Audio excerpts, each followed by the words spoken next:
Welcome to Overtime the Podcast, a show dedicated to all things watches, with a special love for microbrands and their affordable range. I'm your host Praka, and some of you might know me as Kinda Average Watches. Join me as we explore new releases, share tips on building your collection, and put in some overtime with hands-on reviews of the latest watches. Whether you're a bit of a pro or you're just getting into the hobby, this podcast will keep you entertained with great stories from the people in the industry, casual conversations, and guest hosts who bring their own unique perspectives. Let's get started.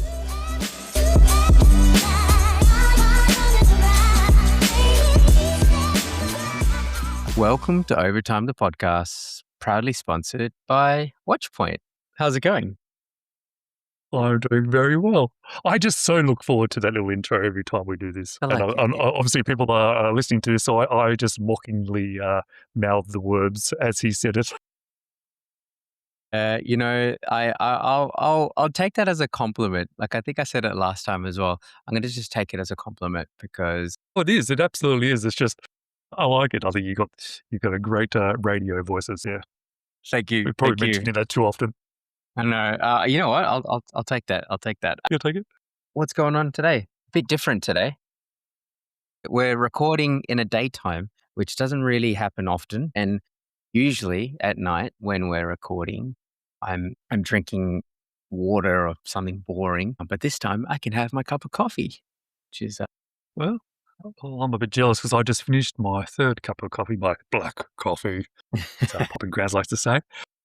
And now I'm like, oh, I want another one, but I've reached my caffeine limit for the morning. Yeah, no, I'm not even close to being done yet. I was so before we started, actually, James is well ready before I was, but I said, no, just wait. I gotta finish grinding my coffee, which he was like, what's that sound? And I was just sitting there with my hand grinder, grinding my beans. And It was a very weird image because I couldn't see the grinder. All I could see him was his smile on his face as he was rocking back and forth. anyway, yeah, so I was Anyway. grinding my beans and then made my pour over, which is awesome. I got this new beans here. I don't know if you can read that much. It's a specialty. I like my pour over coffees, as I've probably spoken on the podcast before. I like to try different varieties and stuff. And this one, I actually went to cafe on the weekend with my son and a friend. So instead of ordering, a cup of coffee as you would do, whatever it is, flat white or a long Mac topped up, which is our version of, Long Mac popped up. Not a skinny latte with caramel and no, decaf. coffee and milk. But instead we ordered the pour overs and they do it in batches. So we ordered like a unlimited. So I think you pay $8 for a cup and you can just go in and keep refilling as much as you want. It was so dangerous. I had four cups of coffee and I'd already had a coffee in the morning and I was pinging by the end of that. Oh, I spoke to you not long after that, and you sounded like you were pinging. You were bouncing off the walls. Oh, yeah, I did recall. Yeah, that's right. I did call you. That was funny. But in any case, we were about done. And I said, look, I told, hey, I'm just going to go get another cup. I went to go get another cup and we'll run. And they basically ran out. And I was like, Anyway, doesn't matter. I probably don't need another cup anyway. I sat down and we were continuing our chat. My son, we were all chatting away. And then the barista came out and said, hey, here. And he poured us a batch like this, nice batch. And 2 glasses. Here you guys go. You have some more. It's like, man, thank you so much. So it was a really nice. You didn't need to do that. That was above and beyond. So of course, what do I do? Naturally, I'm like, I'm going to go buy some beans because I was going to buy some anyway. Now I really want to buy some. So I ended up going for the full special edition rare gem series. It's Colombian. It's got notes of candied ginger, mango, jasmine tea, and mint lemonade. Tasting notes. And mint lemonade. Does Yeah. it taste like that in real life? Well, it's tasting notes. So there's 2 different things, right? So tasting notes is very different to what it actually tastes like. So it's not like you're getting a coffee and putting caramel pumps in it. It's two different things. You've got to, how do you say it? Stretch your imagination a little bit. Kind of like wine. Like I know nothing about wine. Absolutely nothing. But imagine wine's the same thing, right? People do. Yeah, I often taste- get notes of grapes whenever I drink wine. Okay, so clearly this is not being appreciated so much, but I know some of the listeners love their coffee, so this is special. Rare I Gem love coffee. series. Probably the bag that small. He's showing this tiny bag that will last me 2 days, and it probably cost way more than I could justify on 2 days worth of coffee. This is 100 grams of coffee, and it cost a lot that I probably didn't need to buy, but it was special, and I'm really enjoying it. Nice. So yeah, I like to treat myself with coffee, and I've definitely become a coffee snob. I used to for a while have the pods, and they were okay just for convenience. But I bought myself a nice coffee machine with a grinder, and I had a pod yesterday, and it tasted awful.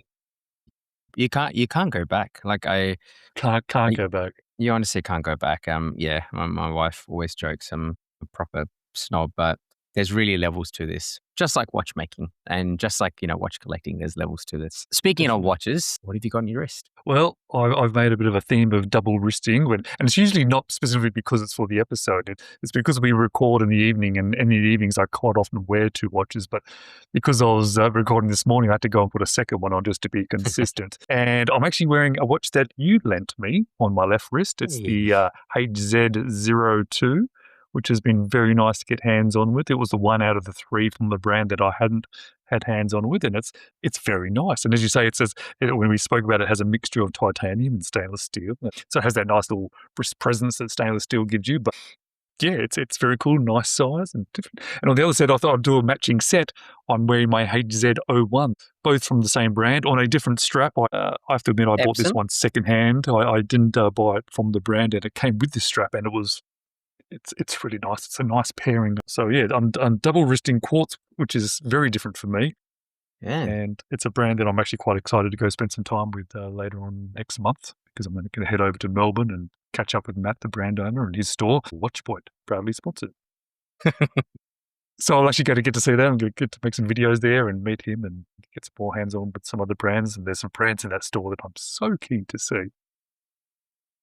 And it's going to be a bit like going to a watch show. It's sort of our version of that with our limited perspectives here in Australia. Exactly.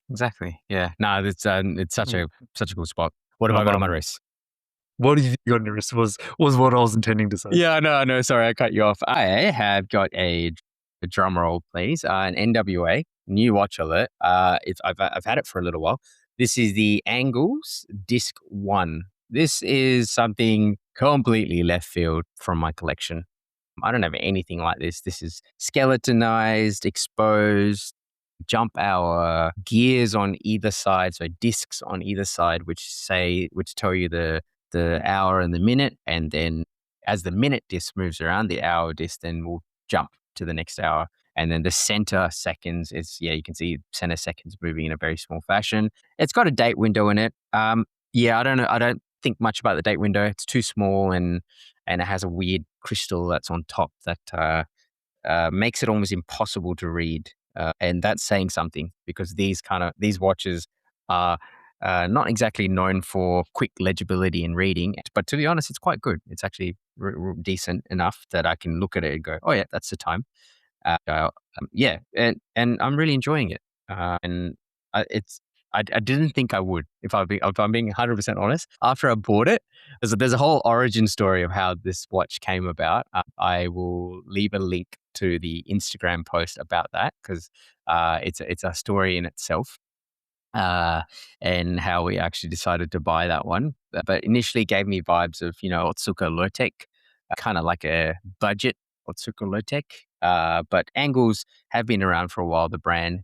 And they do some stuff that's more, I guess, how do you say, unique and not homage, which is this one. And then there's some stuff which is a bit more homage. But then they do some really, like the chains, that chains watch that we looked at. I got hands on with that one. It was super cool, but it was quite big. Like it took up my entire wrist length or across, but it was about $2,000, and it was like, I quite like it, but that's a lot. And would I look at it or would I wear it? But yours is much more wearable. When I got to see it, it has a very industrial look to it, which I'm quite liking an industrial style look design watches recently. Yeah, I'm very glad I got it. And the running joke in some of the guys here is, so yeah, you got it. But when are you going to sell it?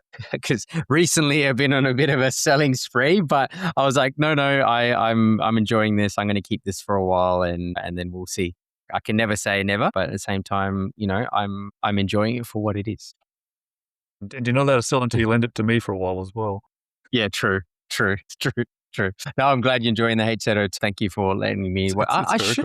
I should have worn the watch that you lent me, but anyway, next episode. I do have a question about that because we are talking about wearing watches and borrowing watches. I lent Prucker one of my parachute, which is a cool sort of tank watch, but I'm more interested to know. I put it on my favorite leather strap, the ostrich Hamilton strap. What do you think? Am I just being silly, or do you like it? I like it. So my experience with ostrich straps are a more delicate styled. So basically, stuff that starts at the lug width and then tapers down, like how I normally like wearing my leather straps, which is a tapered leather strap, more on for dressy type watches. This ostrich strap it's not. It's more. It's a little bit more bulkier, and not in a bad way. It's it's a straight down. I think it's 20 all the way down to 20. There's no taper in there. But I think that's what makes it so interchangeable between multiple watches, makes it wear easy. And I love the deployant. The deployant clasp is good, actually a great deployant clasp. I would compare it with the Omega point. I would say the quality's up there. It's pretty close to the Omega's deployment clasp, which is awesome for the money for the strap. And so ostrich strap, deployant clasp, which is very good. Yeah, I think that's a great deal. I would probably, I know it sounds bad, but I would probably wear it if it was a slightly different color, more like with different, darker. Those ones I bought because they're off the Jazzmaster, and I bought my Jazzmaster and it had one of them on there, but it was like the earlier version, and I was trying to replicate that one, and that one is darker. So those two that I bought not aftermarket, but just has the straps. I've been slowly getting them to be a little bit darker by using a little bit of oil and stuff, and just slowly wearing them in a little bit more, because they are a bit lighter than my original one that I own, which was secondhand when I bought it. Nice. I haven't actually. I've only sort of got into trying to darken leathers or trying to do something with leather once. I used beeswax. You know how you can get like a bee. Is it beeswax? Is that what it's called? Anyway, it's for my leather boots that I have. It's kind of like a bees Yeah, I know honey. Yeah, you know what I'm talking about. Yeah, exactly that one. But you can use that on leathers if they're starting to sort of show cracking and stuff, just to get moisture, like a bit of back into it.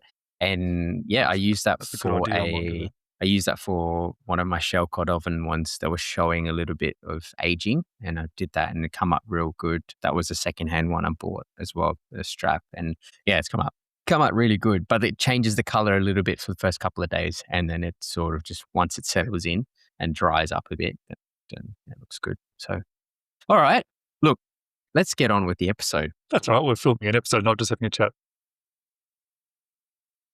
I forget sometimes. I was getting some FOMO, seeing all these cool one-off projects and special editions and releases being announced for British Watchmakers Day. We're a bit far away from all that. Sometimes it doesn't feel that way because we're on Instagram. We see all these photos pop up and we see creators talk about it, and we're like, oh, that's cool. But the reality is we're in the other side of the world, and we thought, why don't we make an episode to talk about our top 3 to 5 picks. I said 5, but basically our top 3, and then maybe we'll talk about other stuff in between. Yeah, just so we can enjoy British Watchmakers Day from down under. Do you find that it seems to be more in our face lately, the British watches in general and British Watch Day, and it feels like everybody's talking about it more recently, or maybe it's just because I'm paying more attention to it at the moment. I can never quite tell sometimes if things are becoming more popular or if it's just because I'm now focusing recency on bias. Something. Yeah. I think there's a bit of that recency bias, but I think also there's been a bit of a push in the alliance of British watch and clock makers to really elevate British brands. I think previous years are probably not, they were sort of gaining traction, but there are some really fantastic British brands, micro and independent brands that I think deserve to be, showcased. Of course, like none other than, the microbrand world, Christopher Ward. And then, obviously there's so many others as well. So, yeah, I think it's a combination of the two. But also I feel like, there was Intersect New York that just happened last week, which was a pretty big, not that big, but still big enough microbrand and independent watch show as well. Then then you got all your worn and wounds and everything else. So I don't know. I just think it's Northern Hemisphere seems to get some pretty cool watch shows. So I think we just we just get to watch them from down here. But that's okay. That's okay. One of these days, watch from afar. All right, let's go. Let's do our picks for British Watchmakers Day 2026. So I'm gonna throw you in it. I'm going to get you to start with your first pick and tell me why it stood out to you. Well, I ended up picking three. Obviously, we picked three each. Yes. And I was looking through them, and only one of them is actually a limited edition or maybe for the show. The others are being featured in the show because of the brands. But I'll start with the one that is the British Watchmakers Day edition, and it's from MONRO. It's their Lunar Adventure, Lost in Space, and it just looks cool. It's honestly, I think what I like about it is that it's just very cool. Sometimes that's all you need. I think I'm at that point as well, where I'm just looking for a little bit of fun too. And this watch, if you're looking at it, I guess it's a Garter style watch. It has an aventurine dial that's been segmented a little bit by a sort of a stainless steel chapter ring kind of thing. It's got hands with these, I think it's quite specific to MONRO watches there, but the counterbalance of the second hand is a little spaceman, and he sort of looks like he's just drifting away from a ship, and he looks very upset. That is cool. That's definitely awesome. I wasn't expecting that. I kind of want one. And it's funny because, again, that's another aventurine dial, and I'm not a big aventurine dial fan, but recently I've actually come across a few that I really like. And I think maybe I like adventuring on watches that I like, or maybe it fits into the theme or something, not just adventuring for the sake of adventuring. Yeah, this definitely fits the theme. You gravitate towards it a bit more. Yeah, I think I did. I had a moment. Had a moment. But no, this is super cool. I think from the outset, you could look at it from top down and look at it and go, oh, this is a cool Garter, and then finish it up there and say, oh, that's a very cool counterbalance seconds hand. But when you look at the side of the case, that is cool. Now they've have cutouts on the side of the case where it looks like air vents to space station perhaps, and they filled it with a superluminova, which is super cool. So they're calling it the Lume Core.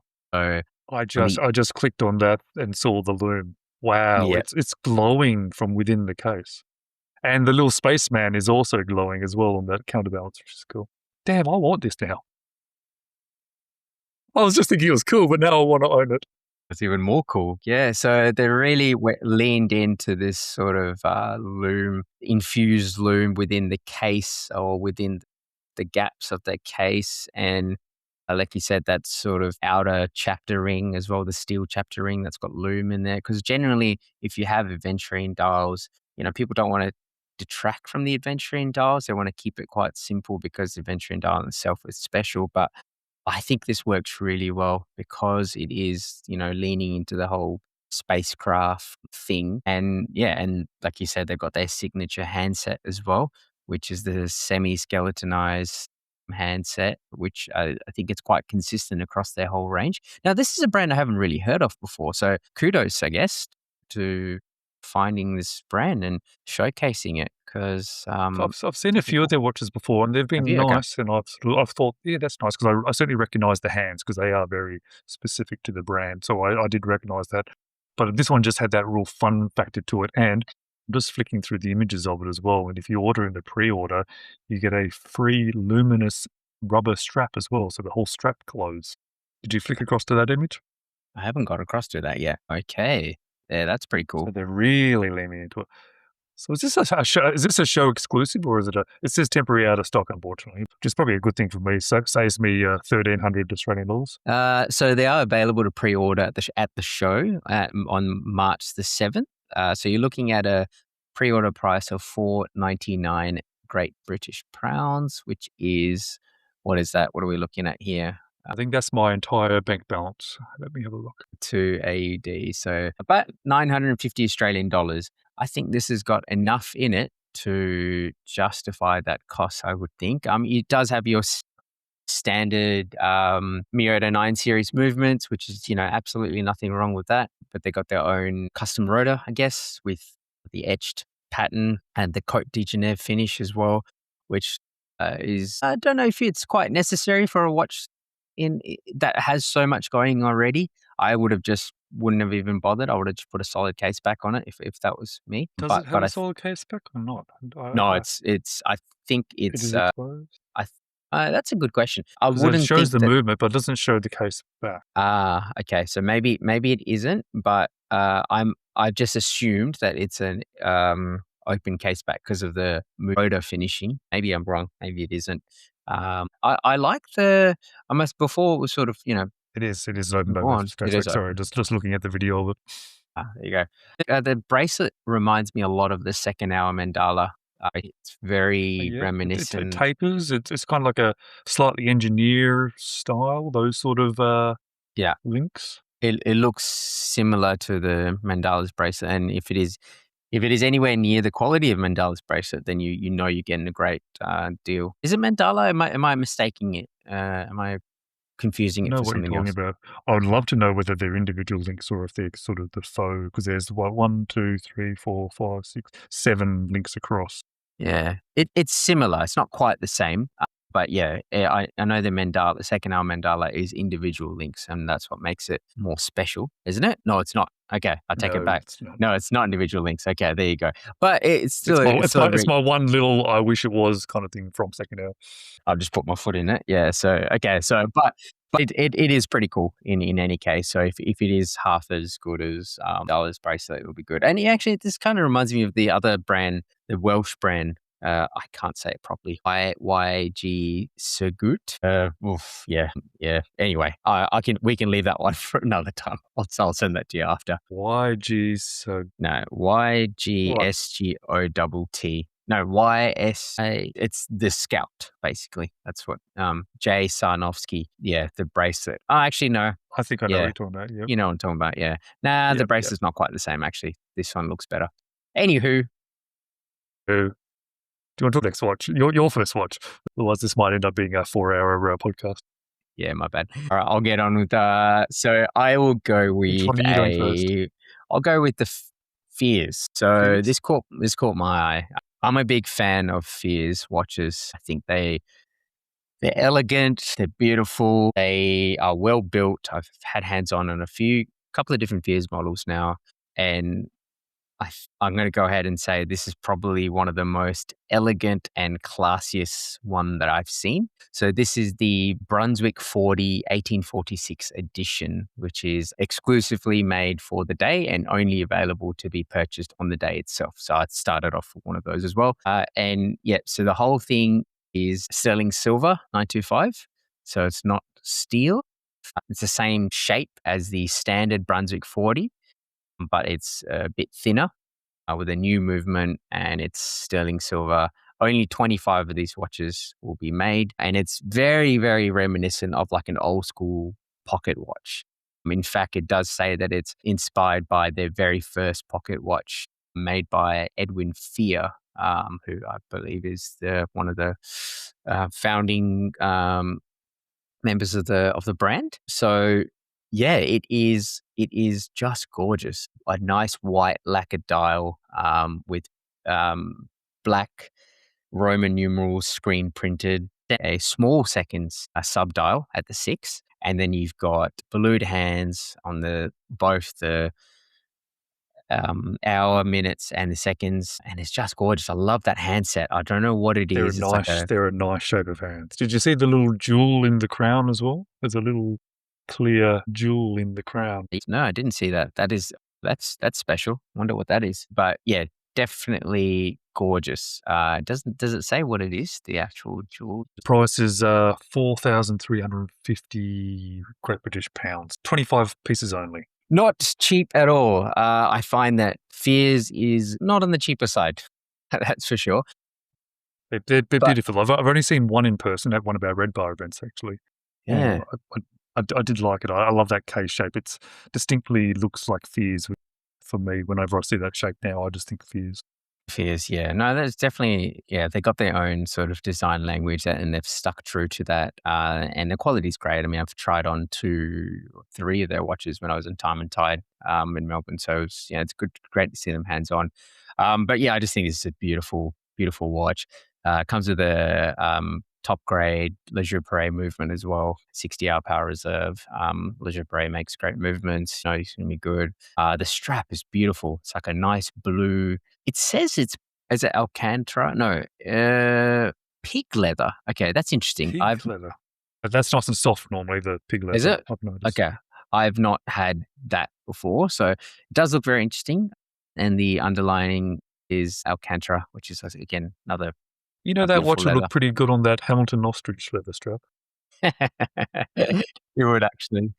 It really would. It really would. But the I was going to say, but one more thing before I sort of, wrap up from this watch itself. But initially, when I looked at the dial, I thought it was a porcelain dial, just because of how nice the white lacquer. It does look a bit on like the that. dial. Yeah, absolutely. But it's not porcelain. It's just a white dial that's been lacquered finish, but there is that step between the main dial and the second sub dial at the 6. So there is a bit of layering there. But it definitely looks, it's a stunning watch. And I think it's well fitting of a British watchmaker exclusive watch. It sort of fits the theme of this, I don't know, old school, whatever you want to call it, like a British pocket watch or something. So yeah, definitely fits the bill. And that's my first pick. So we'll go to your pick next. What do we got? Mine is from a brand that is going to be present, but it's not a special edition for the show, and it's a brand that I really, really need to buy a watch from, because it's one that I'd always come back to, because they kind of tick the box of being really well made, relatively reasonably priced, but also a bit funky and fun and different in a way that isn't silly. And it's Isotope. I actually almost bought one a while back, and I'm kicking myself that it came up secondhand here in Australia, and I ummed and ahed to the point where it wasn't available, which at the time felt good because I didn't spend the money, but I just had one. And this one in particular, it's a jumping hour, the OVNI, they call it the Founders Edition. It has a crown at the 12 o'clock. It has a jumping hour window in the top left of the dial, sort of up at like the 11 o'clock. The minute hand is almost looks like it's on the behind a LP vinyl disc almost that's going around. There's no numbers. The markers are fairly subtle. It's on a rubber strap, which is not generally my thing either. And I think it's just interesting and fun, and I just like the brand. Yeah, no, I completely agree. I mean, Isotope. This is the second time we've spoken about Isotope in the last 3 or 4 episodes for a reason. They do some really different stuff, cool stuff. This is what I think embodies microbrands in general, to be able to experiment, to be able to do the things that's outside the box and still offer great value as well. And I think Isotope just nailed that. Immediately when I look at it, it kind of reminds me of another brand called Solabs. So Solabs do some stuff that use all these sort of different discs and triangles to show time. But Solabs is probably take it to the nth degree, but that's so much the time display only. But this is a whole package is very cool, very different. I love the crown at the 12. I know it sounds crazy, but I think it just makes it. It's just this design.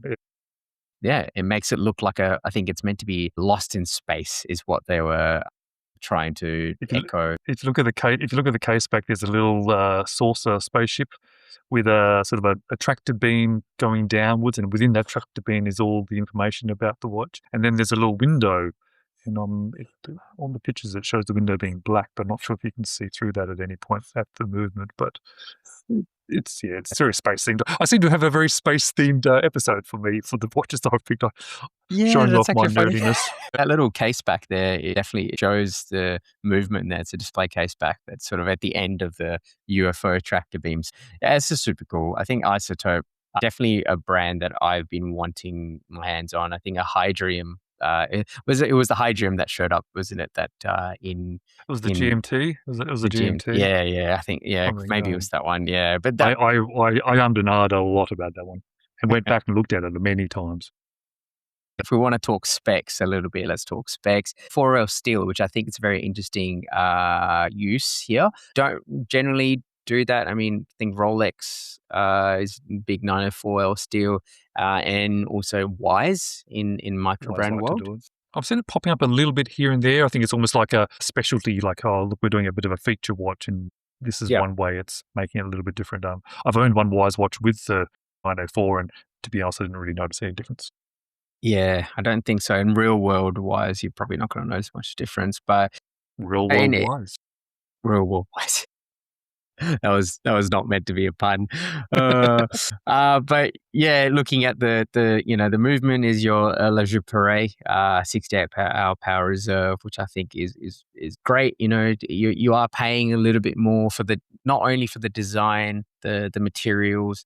You're looking at 2,900 Aussie dollars.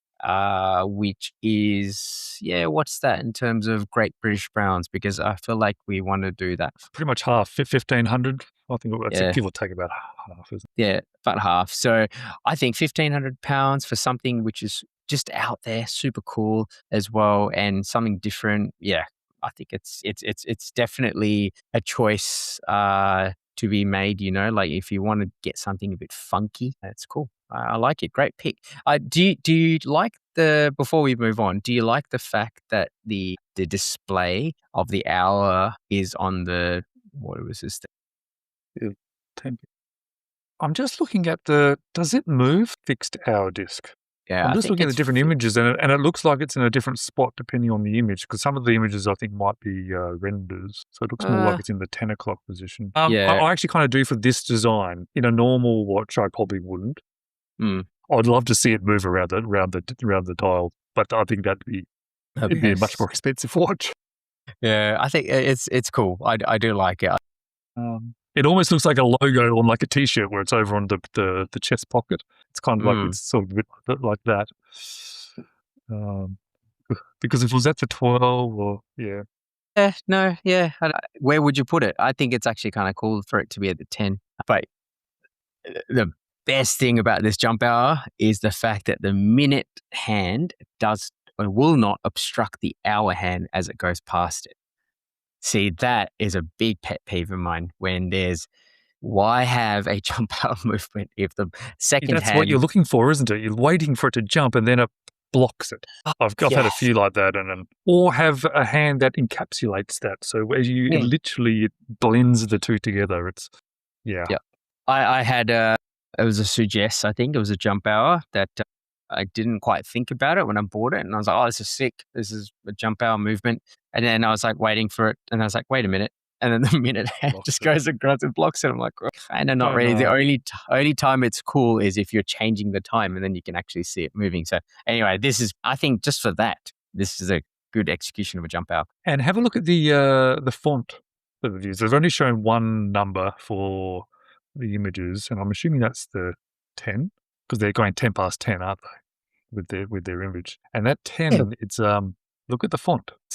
It's almost, to describe it, it's because the window is a porthole sort of circle. They've made the font of the numbers also circular, so it almost looks like the O, or the 10 is a capital D, and then the 1 is like an opposite capital D but cut off, so it still shows like a little 1. So it'd be interesting to see what the other numbers look like. That's true. So I didn't even pick up on that initially. Yeah, it is a 10, isn't it? But then look at the top image. It's 11, and I wonder if it does move. Fixed hour disc. It says fixed hour disc, but then in the different renders, it's in a different spot. I should probably read it. There's probably a little bit of reading to do on this one to find out a bit more about it.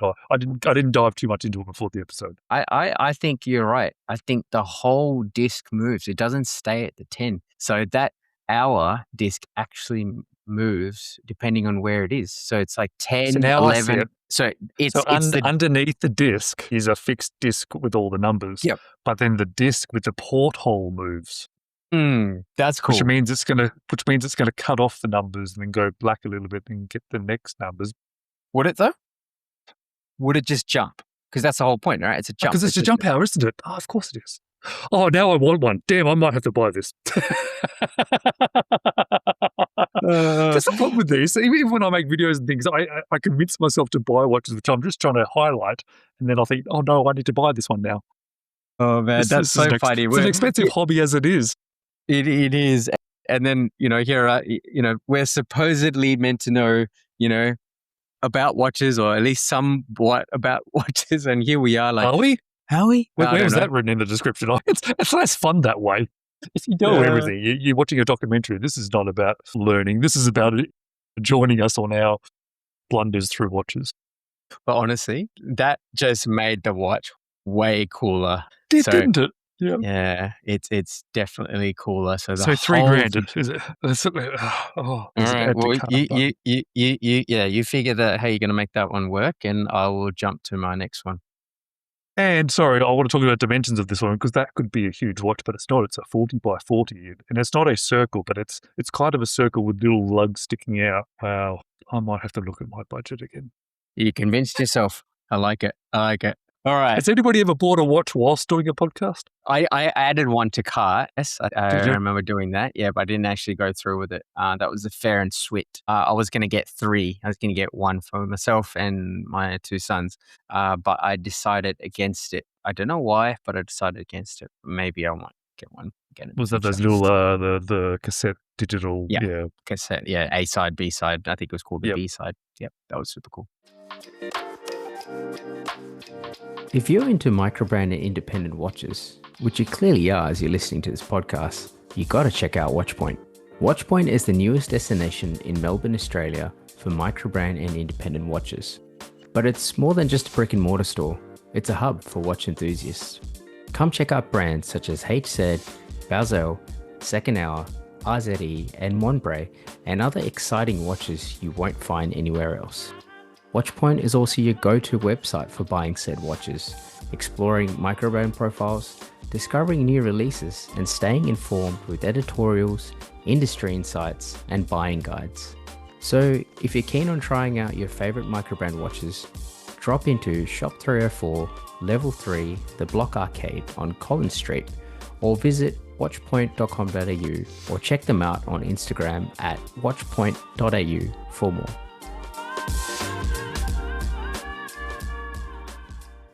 Okay, I'll go to my second one, which is a Vertex. It's interesting that you picked this Vertex because, I was obsessing about these over the last couple of days at the standard M100, is it? Yeah. And I went through that whole cycle, and I've done this so many times with that particular watch where I go, I want it. It's a little bit expensive, but I can justify it.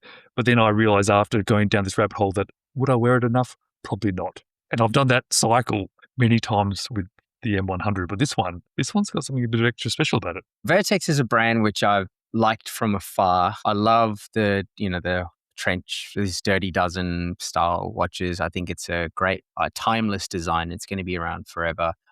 Each brand has their own take on it. Vertex, being one of the original brands that did make it back in the day, gives it a bit more brand cachet. What's cool about this case? Firstly, it's 36 mil. It's called the M36. 36 mil, so it's very true to the designs of the past. It either comes in steel or bronze, but I love the bronze in this version. I feel like the bronze makes it stand out way more, and it being 36 mil, 11 mil thick, definitely vintage inspired and true to it. The loom is awesome. So I was expecting loom blocks. So the standard one is loom blocks, but this one, this special one, M36 Desert Edition for the British Watchmakers Day, is steel. So it's applied indices, and then they've got loom inside it.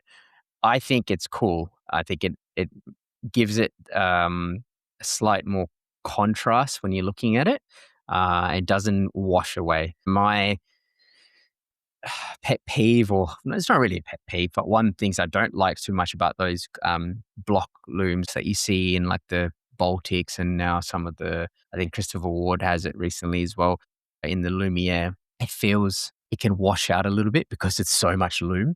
How do you say it? There's nothing bordering holding it together, exactly. Whereas this has, because it's still it's your standard steel indices, but you've got lume on the inside of it. So it feels more pronounced and raised.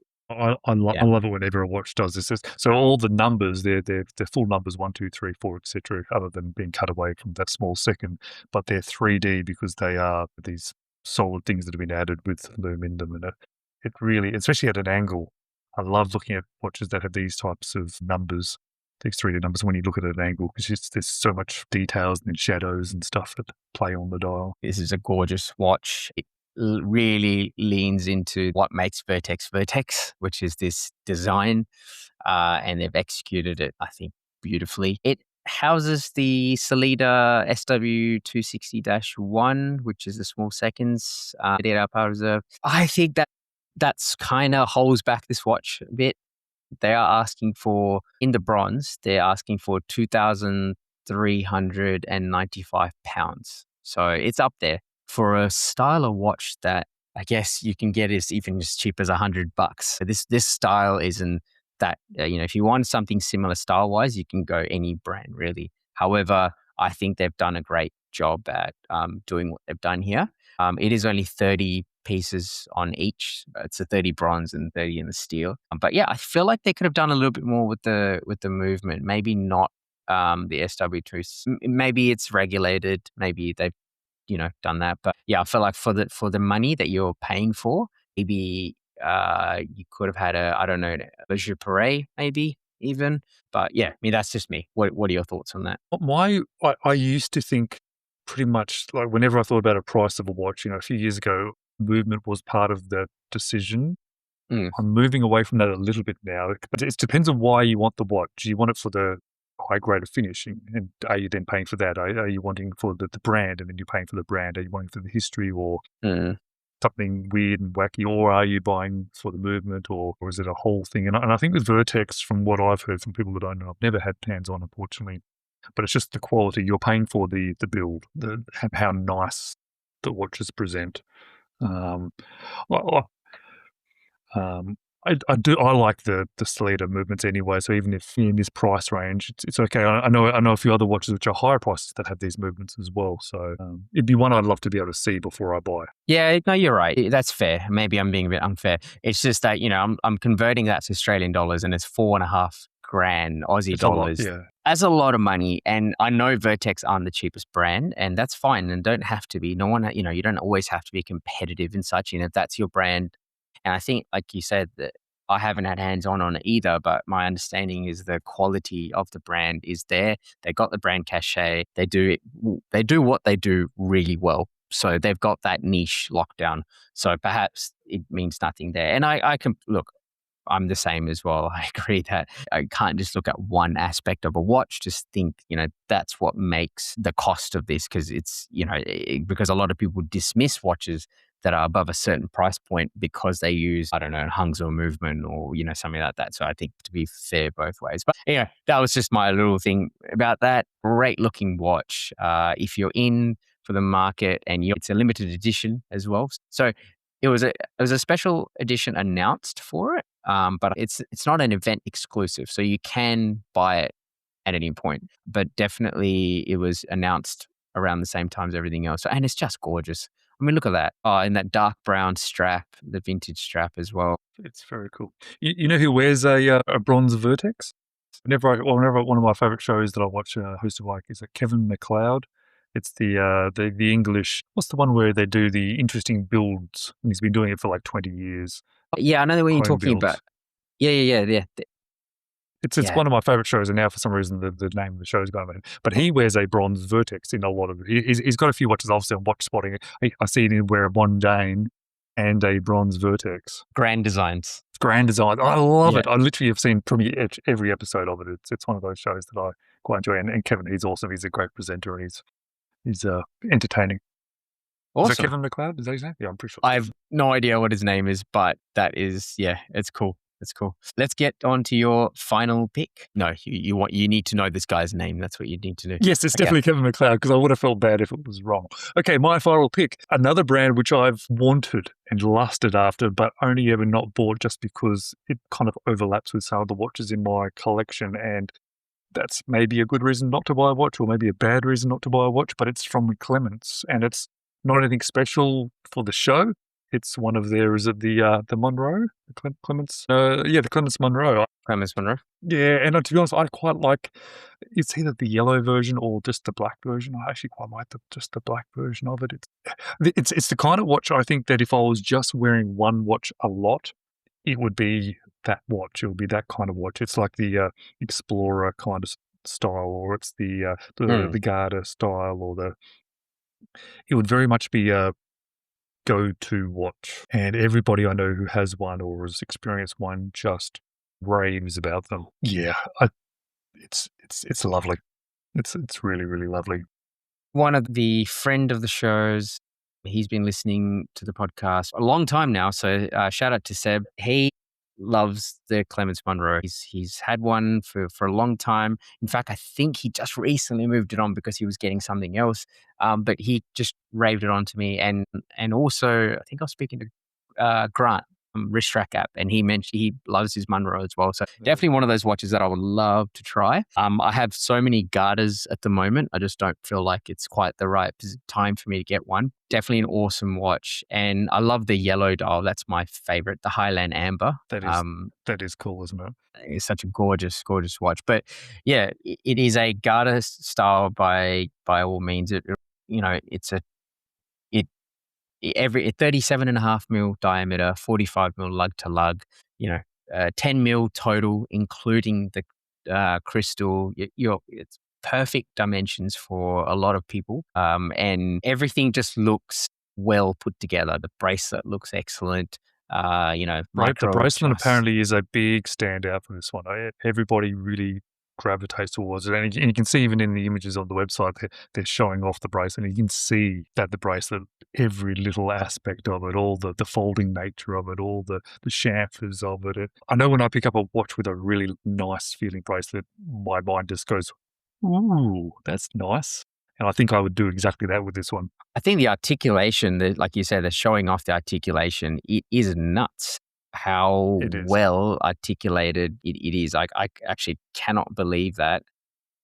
They've literally got one of the photos showing off the watch on their website is the bracelet folded, so it's all like layered in a stack. How sometimes a very nice bracelet that can do that does, and I've never actually seen a brand presented like that before. Yeah, same. I was just going to say that's like proper showing off in the best way. Yeah, in the best way. It's like, look what we can do.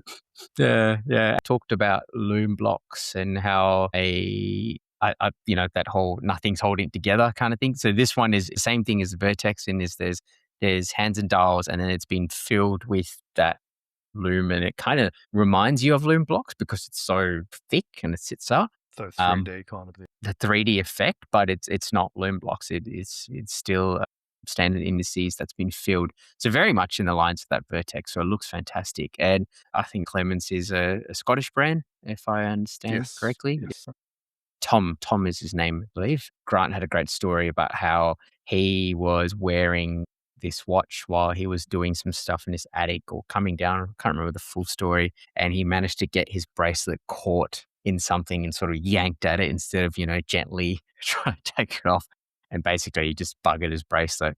But Tom said, yep, no worries, all good. We'll get it back. We'll fix it for you and everything else. So just goes to show, how good the customer service is as well. And again, I think I rave on about this all the time, but how good is it to have a good micro brand, for an independent brand where you're actually speaking to the owners themselves and, getting that kind of support direct is unmatched. Absolutely. And it gives you a connection to the watch beyond just liking it, and adds a bit more story to it. And yeah, it's layers to this whole watch fascination that we have, and that's one of the layers. For sure.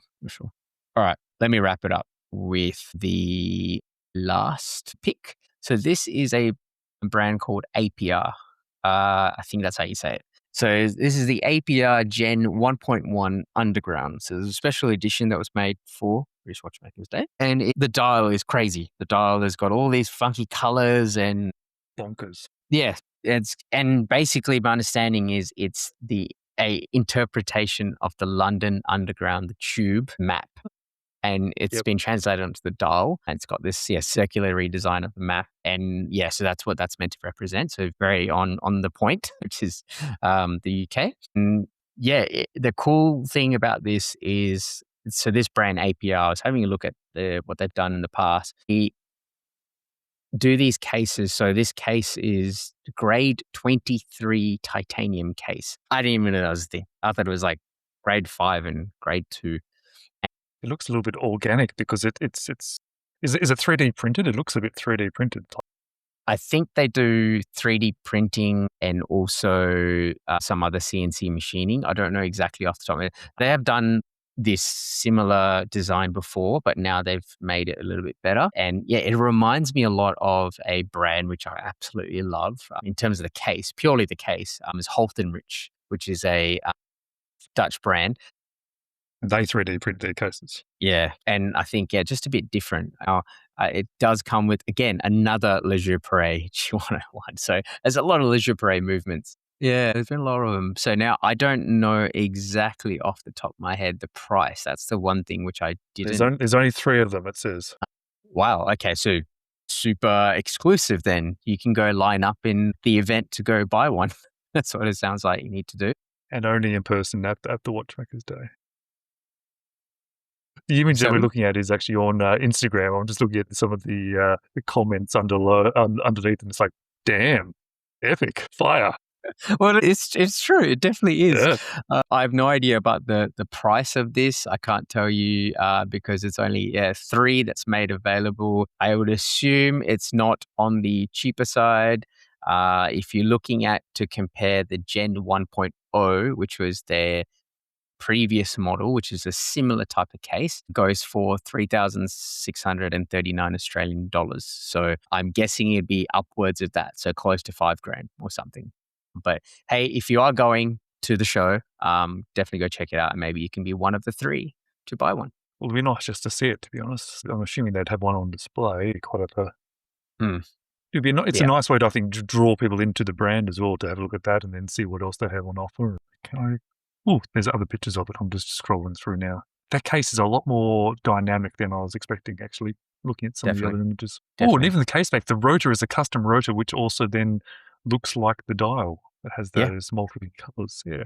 That effect. Yeah. Definitely, it's definitely something cool. For me, probably the most out there out of all the ones being featured, I think, in this show today anyway. It's topped my Isotope. No, the Isotope was pretty cool as well. Yeah, look, that's our top 3 picks. I think it's a good spread price-wise and functionality and looks-wise. I think definitely a great spread. So yeah, I guess we'll move on to the something interesting section of the podcast. So James, what do you have to say for today? Something that I've been focusing on way too much lately, and I think I mentioned to you the other day as well, is like recently I just had batteries installed into my house which connect to my solder. At the moment, Australia is doing a bit of a push to try and give us some subsidies towards getting batteries installed and towards solar, which is really lovely. I think Australia has the most rooftop solar in the world, we've got the weather for it, obviously, here down here. So the system itself costs quite a bit of money, but it was half, probably more than half off because of the subsidy. And I'm glued to looking at the app that shows the energy coming in, where the energy is going, how much money I'm saving. And it's amazing. I'm effectively off-grid now, and the grid itself is actually just maintaining my electron levels, and I'm actually giving away way too much back to the grid. So I keep looking at it going, no, I should have got a bigger battery. That's so cool. James keeps sending me screenshots of, look how much I've generated and look how much I've put back in. I think it's awesome, and it's inspired me to go and investigate myself, and hopefully I can pick one up, or maybe not the full shebang, but somewhere in between, worth doing it, especially in our climate here. We have so much sun. Sorry for all the listeners in the UK who might click on this because it says British Watchmakers Day. Let's throw a little jab in the ribs. Yeah. Sorry about that. I have, this is actually a watch-related one. This is another brand that I sort of was like, maybe do I include them in the top 3? Do I not include them in the top 3? So I didn't, but I thought I'll just mention them and close out. So this is Moriarty, hopefully I'm saying this correctly, Moriarty Watches, or so Alison Moriarty. So she is like a master enameler, basically. Makes beautiful enamel dials, and they're based out of Ireland. They are also showcasing in British Watchmakers Day 26. And the one that stood out to me was this called the Hibernia, which is like a green mossy dial with gold hands, and it's very simple looking. The case is simple, but where it sort of stands out is the enamel dial. It's just stunning. It's got this specks of, I don't know, it looks like gold in it. I don't even know how they do it, but it's just stunning. I mean, I love a good enamel dial. I will definitely get one. And I know I said that in my very first episode for the year. You did. And you like that particular enamel as well. It really does stand out. And it does look very Irish. I think even if they didn't say Ireland on the dial, I would have thought Ireland. Maybe that the green and the speckly and I don't know. Yeah, and they do have many other colors, but this stood out to me. I think the art of enameling, Grand Few enamel, Cosson enamel that's art for me. And seeing this in this colors as well is, yes, fantastic. I think this is meant to be capturing some of the natural tones of the countryside of where she's from. Just makes it even more special. Just thought I would mention that and add that in as something interesting for today. And hopefully people can check out Alison Moriarty's creations in person as well. It's absolutely beautiful. It's nice, simple. And the image that we're looking at, it's interesting. It's obviously a studio shot. The time is not set to 10 to 10 or 10 plus 10. It's set at like 10 to 9 with the second hand right in the middle of it with the crown pulled out. It's an interesting difference to what a normal studio shot would be. For some reason, that stood out to me. I don't know. Yeah, so the art is the enameling. We'll leave the what do you call it? The Instagram post to the Instagram posters. Maybe that's what. Yeah. You're better at that than I am. Yeah. Sometimes I think I focus too much on that wrist shots, and I should focus my energy on other things, more important things, like growing the podcast. All right, we're pretty much bang on time. So thank you very much for the chat today. And I hope the listeners got a bit of a flavor of British Watchmakers Day 26. I'm going to do my very best to get this out at least a day or two before the event itself, so people can check it out. Well, again, another fantastic episode, James, and we'll do this again really soon. Great to be here. Great to have another chat. Cheers. Well, there's nothing else. We'll leave it right there. Cheers. Thank you for listening to Overtime the Podcast. I hope you enjoyed the episode. You can find us on our Instagram at Overtime the Podcast, at Kinda Average Watches, or flick me an email on overtimethepod@gmail.com. I appreciate your support and value your feedback. If you have any questions, suggestions, or topics that you would like the podcast to cover in the future, please hit us up. Until next time.